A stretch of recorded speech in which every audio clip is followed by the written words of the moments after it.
Good afternoon. It's a pleasure to have you all here. A very warm welcome to all the speakers and the delegates present over for the 9th US-India Smart Grid Workshop at India Smart Utility Week 2023 in partnership with US Commercial Service and US-India Business Council.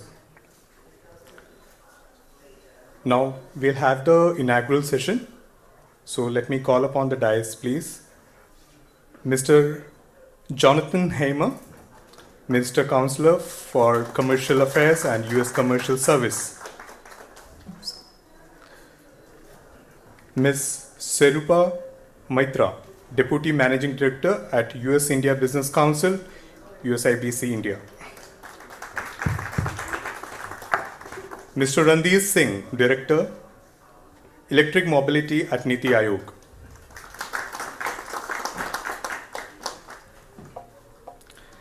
And now, may I have the pleasure to call upon Ms. Reena Suri, Executive Director at India Smart Grid Forum. She brings over 20 years of experience in the energy sector. She is responsible for the research, projects advisory services, business development, training and capacity building programs of ISGF. Ma'am, please start with. A very good afternoon.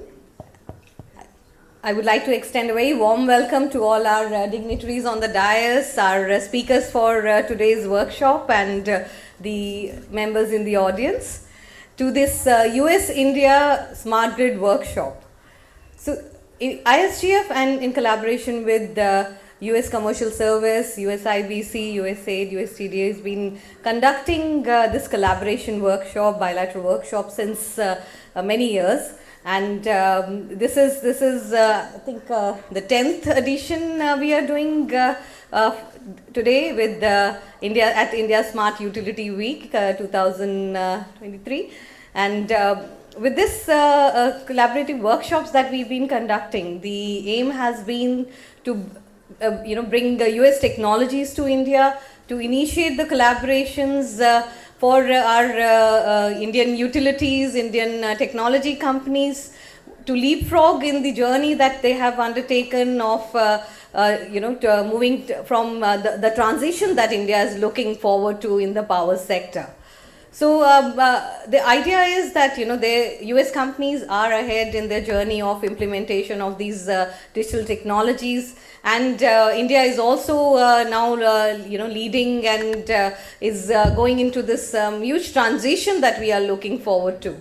And there's a lot to learn, and with this collaboration, we will be able to have our manage this journey better, and take the technologies available already will be can be implemented, and in India with the utilities, with the government collaborations, we can we can plan our government policies and the journey better. So with that, I have the pleasure of welcoming you and the dignitaries again to this workshop, and I have the pleasure of welcoming Mr. Jonathan Hamer from the US Commercial Services. Thank you so much for joining us. Ms. Serupa Maitra from the Deputy Managing Director from USIBC. Thank you, Serupa. It's a pleasure meeting you and having you here. And Mr. Randir Singh, the Director Electric Mobility from Niti Aayog. Thank you, Mr. Singh, for joining us today. We're looking forward to hearing from you and understanding as to how we can work together, how this collaboration can work for India, and what other things you are planning to help the Indian power sector in the transition journey of digitalization that we are looking for. Thank you, and over to you for inviting our other dignitaries.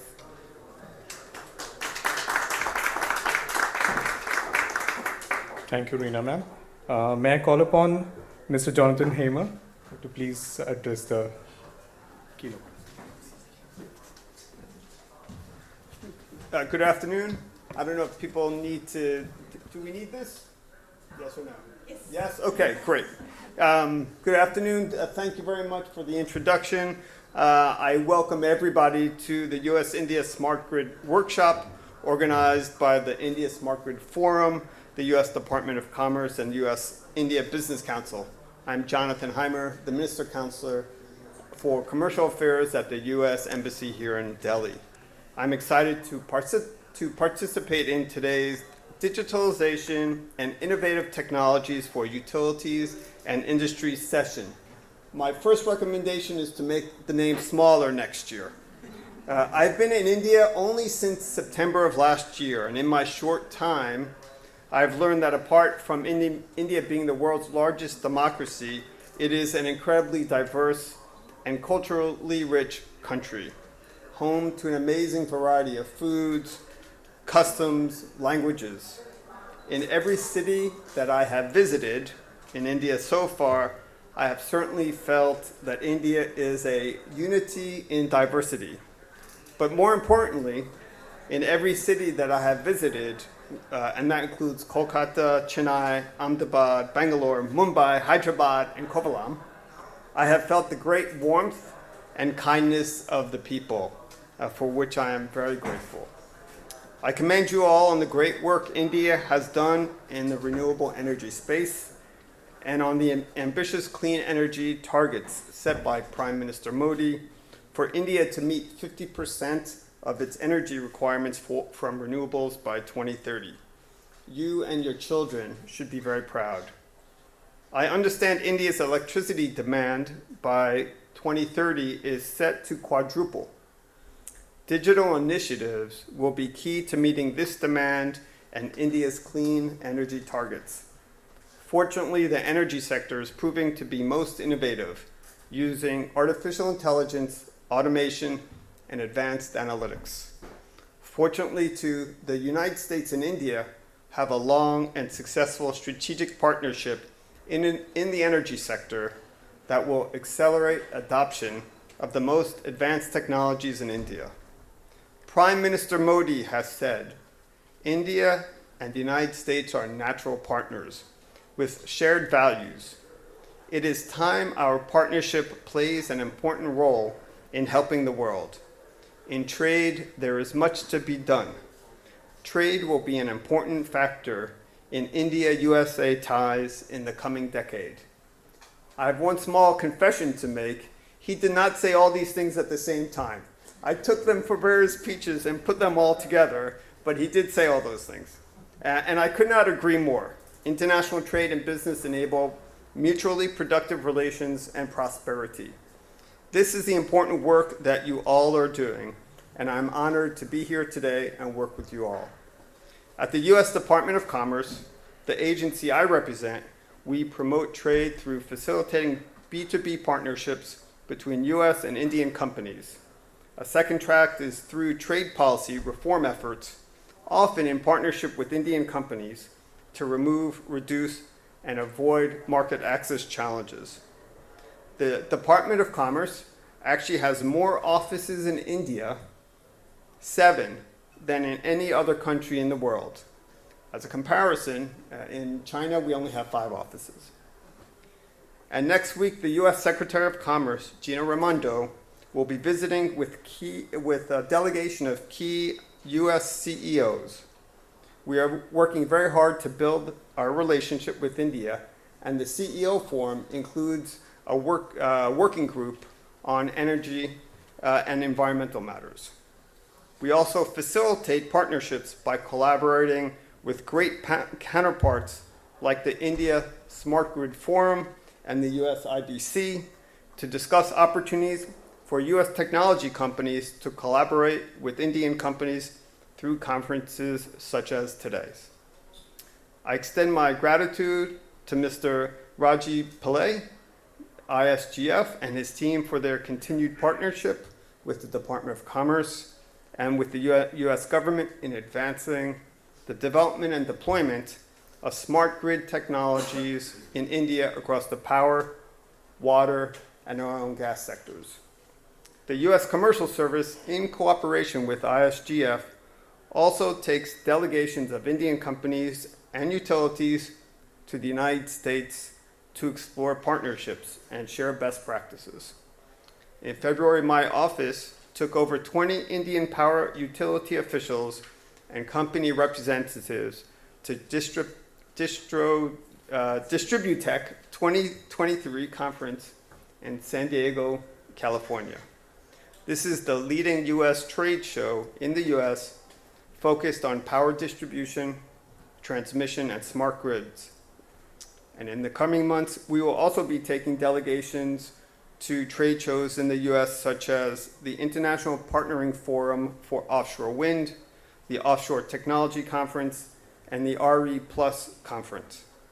If you might be interested in joining any of these delegations, please get in touch with myself or my colleague Anisha, why don't you raise your hand, Anisha? Thank you.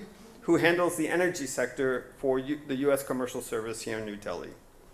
Lastly, our office also facilitates investments in the United States through our flagship conference, the Select USA Summit. In 2022, our office led an Indian delegation of 140 business executives to Washington, D.C. for this 3,000-person event. The Select USA Investment Summit this year takes place in May. If anyone is interested in participating in that event, please also contact Anisha or myself for more information. I would like to hand it over to the ISGF team, and I look forward to our engaging discussions today. Dhanyavad. Thank you very much.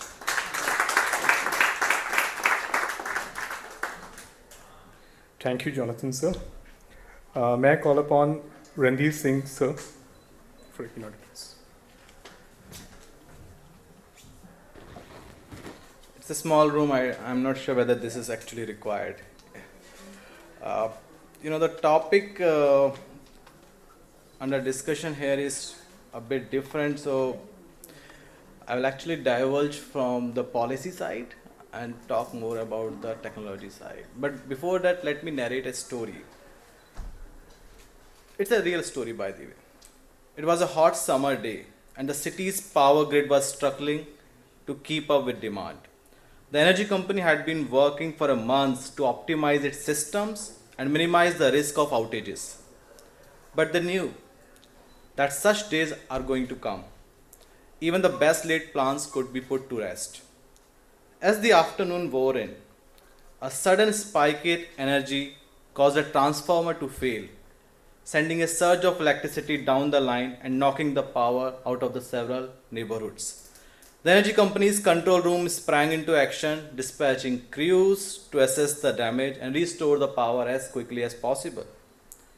Meanwhile, in a nearby warehouse, a team of logistic experts was struggling to keep up with demand for their products. They had recently invested in a fleet of electric delivery vehicles, which they hoped would have reduced costs and emissions. But with the power outage, the trucks or the electric vehicles were unable to recharge, leaving them stranded and delaying their shipments to the customers.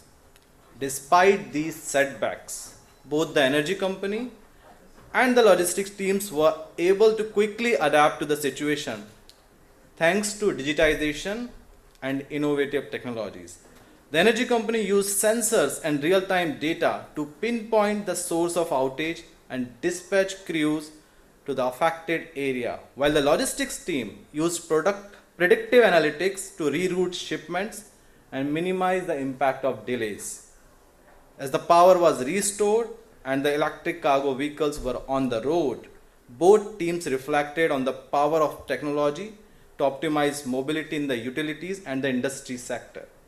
They knew that with the right tools and strategies, they could not only survive but thrive in an increasingly complex and interconnected world. Good afternoon, everyone, and welcome to this session. This is on digitization and the innovative technologies, and I'll be focusing more on the mobility side. This was just one incident, which is actually the right incident, which actually happened. Let's start first by defining what we mean by the digitization and the innovative technologies. Digitalization refers to the use of digital technologies to transform traditional business models and create new value propositions. However, the innovative technology refers to emerging technologies that are disrupting existing markets and creating new opportunities. In the context of utility and the industry, digitalization and innovative technologies are helping to create more efficient, sustainable, and resilient systems. One of the key trends driving digitalization and innovation is the rise of connected devices, also known as the Internet of Things, IoT. The IoT is enabling us to monitor and control devices remotely and to collect and analyze the data from a wide range of sources. This is helping us to optimize mobility in the utilities and the industry sector by improving asset performance, reducing downtime, and minimizing the cost.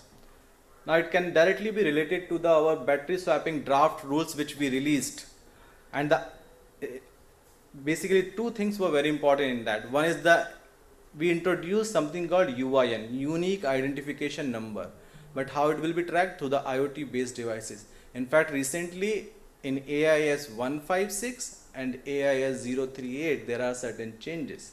So this is directly related to the electric mobility. Another important area of innovation is smart grids. Smart grids are revolutionizing the way energy is managed and delivered by using sensors, automation, and artificial intelligence to create more efficient and sustainable energy networks.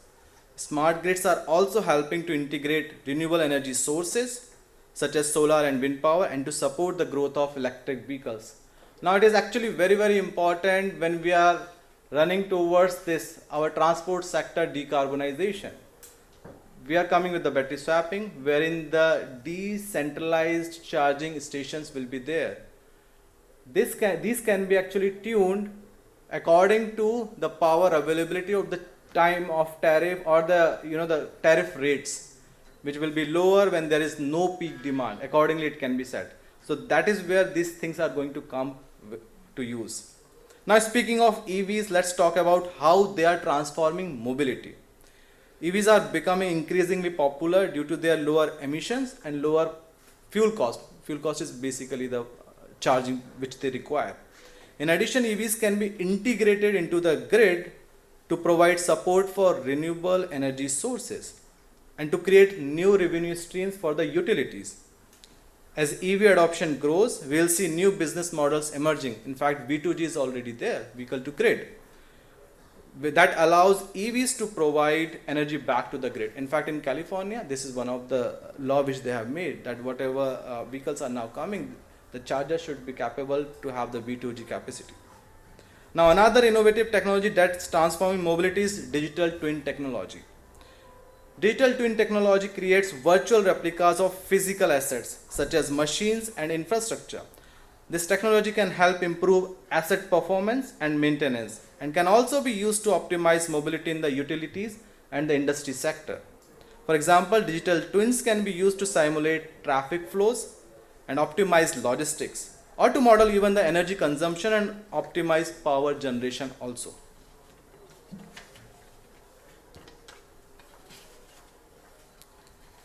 So, in a nutshell, actually, EVs is not actually an automobile. It's basically full of electronics. It's a toy which having a fancy battery, which is again dependent upon the BMS and the electronics a lot for the thermal runaway, thermal management and other things. The cells alone cannot function in every environment. Now, blockchain is also another technology that's creating new opportunities for mobility. Blockchain can be used to create secure, decentralized systems for managing mobility data, such as vehicle registrations, insurance, and payments. In fact, there are startups already who are already doing insurance, registrations, and also the payment system. By using blockchain, we can create new business models that reduce transaction costs and enable peer-to-peer transactions. Two more important things which are right now in the technology front is the AR and the VR, augmented reality and the virtual reality. They are also emerging as powerful tools for optimizing mobility in the utilities sector. AR and VR can be used for training, maintenance and operations, helping to improve safety, efficiency and accuracy. For example, AR can be used to guide workers through complex maintenance tasks, while VR can be used to simulate hazardous environments and train workers on emergency procedures. Of course, all of these technologies rely on one important factor, that is data. The collection and analysis of big data is critical for optimizing mobility in this sector. ML and the predictive analytics can be used to improve asset management, logistics, and operations. Actually, in fact, if you go and see any of the CPOs, charge point operators, who are also the OEMs, they are already doing this in the mobility sector. We can identify different patterns and optimize processes in real time. So I think I will end with this, that, with the electric mobility at the verge of reaching the inflection point in our country, we sold the 1 million vehicles last year. Of course, in terms of the battery usage in those vehicles, because we are two-wheeler rich country. So that is why we have to see our progress with respect to how our major share is getting replaced. And that is what is happening right now. Thank you very much.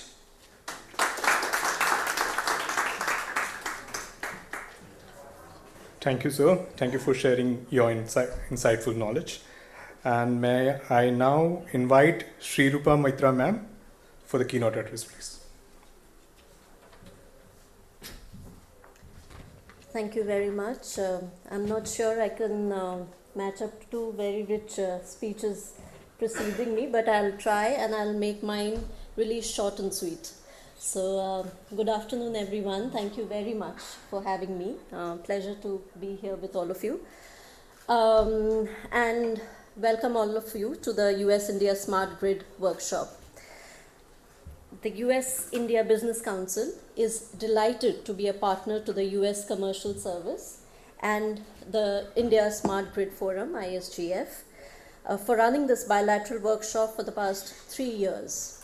I would especially like to thank our dear colleagues, Ms. Dora Elmaki, Ms. Anisha Shashidharan, Mr. Reji Pillai, and Ms. Reena Suri for their continued support and partnership to join this forum.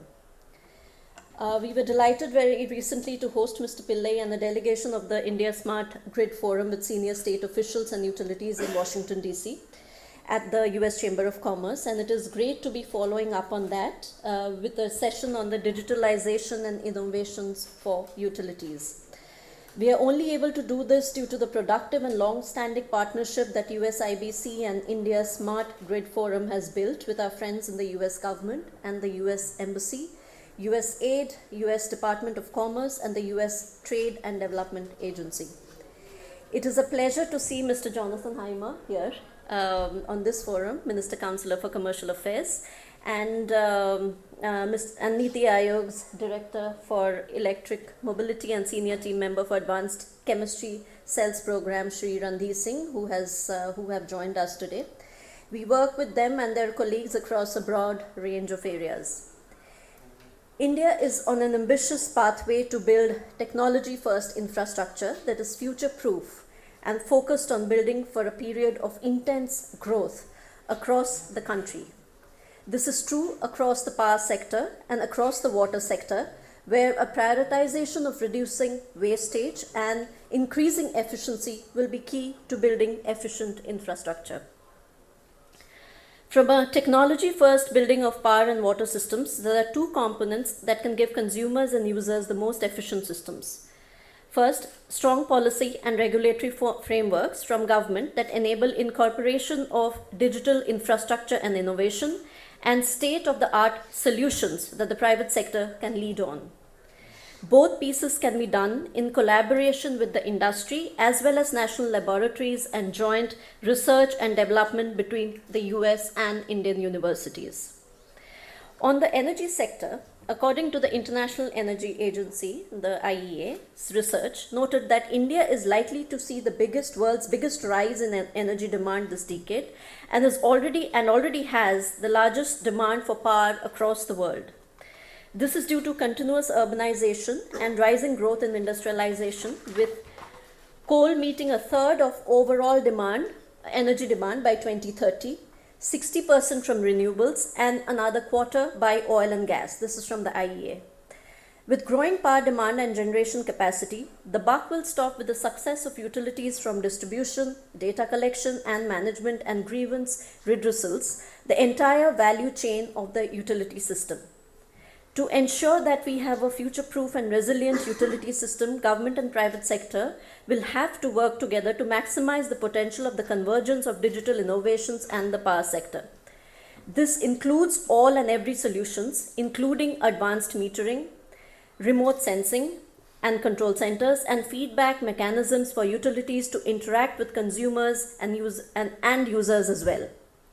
At the same time, in water, under the Jal Jeevan Mission and the priorities of the Jal Shakti Ministry, it is clear that the push to reduce non-revenue water, reduce leakage and wastage will also be resolved through digital solutions that can not only help manage the quality of water, but also increase efficiency in water management.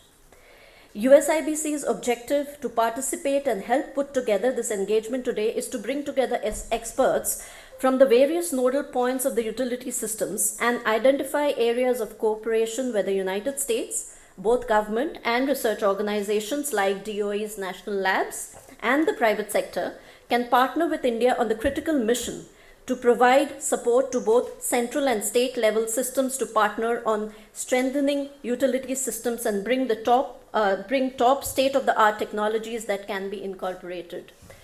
To this effect, we also sort of have consultations and webinars every now and then on policy changes. For instance, we have one next week on the Inflation Reduction Act, a webinar. So if any of you are interested, please kindly feel free to get in touch with my colleague. Now I'll ask Siddhant to put his hand up, Siddhant Mehra, who's our policy director for energy. So he'll be most happy to put you in there. We hope this workshop will provide creative ideas and recommendations on next steps we can take on upgradation of infrastructure, technology inputs that exist in the market, and solutions that will increase efficiency of resources and enable users and consumers a more digitally connected experience. The world faces challenges today in achieving a low-cost growth in terms of finance, efficient technologies, and scaling up of initiatives. It is no wonder that energy transition and energy efficiency are pillars of deliberations under India's presidency of the G20. And as we see a flurry of diplomatic activities in Delhi this week, I'm sure energy efficiency and energy transition is going to be a huge chunk of the conversation for just about every stakeholder. Given the state of the art of innovations in the American ecosystem and India's scale, ingenuity, and production capabilities, a synergy between the two will chart the path forward for a successful bilateral energy relationship. Once again, USIBC is grateful to its partners in supporting this initiative, and I look forward to hearing the deliberations today. Thank you very much.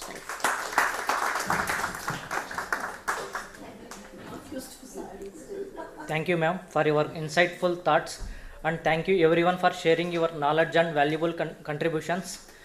Now I would request Ms. Reena Suri to hand over the token of appreciation to our panelists, starting with Mr. Jonathan Hemier.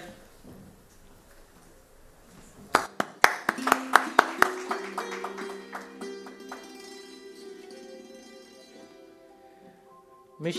Sri Rupa Mitra.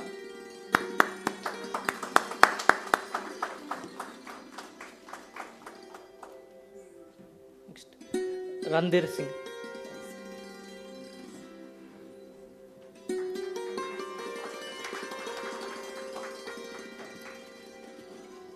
Now I would request panelists stand for the group photo.